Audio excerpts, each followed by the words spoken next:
কারখানায় কাজ করতে গিয়ে ফিরলেন লাশ হয়ে। বগুড়ায় ভোজ্য তেল উৎপাদনের কারখানায় ট্যাঙ্কার বিস্ফোরণে প্রাণ গেল 4 শ্রমিকের।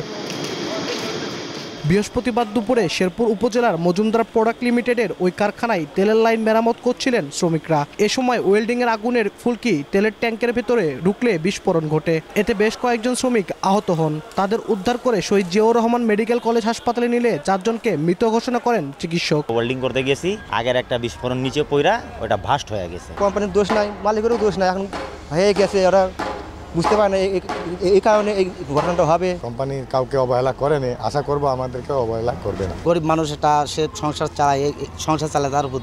আমরা চাচ্ছি যে এটা একটু সুবিচার জন্য সুবিচার জন্য পাই। আমরা আমাদের ঊর্ধ্বতন কর্মকর্তাদের সাথেও কথা বলেছি এবং সার্বিক সহযোগিতা করার জন্য তারা আমাদেরকে কিন্তু আশ্বাস দিয়ে দিয়েছে।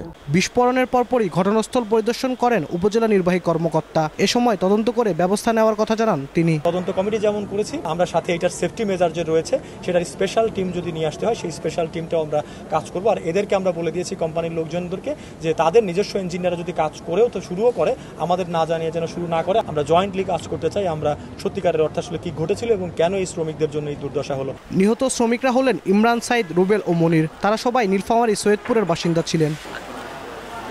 আব্দুল আউয়াল, সময় সংবাদ, বগুড়া।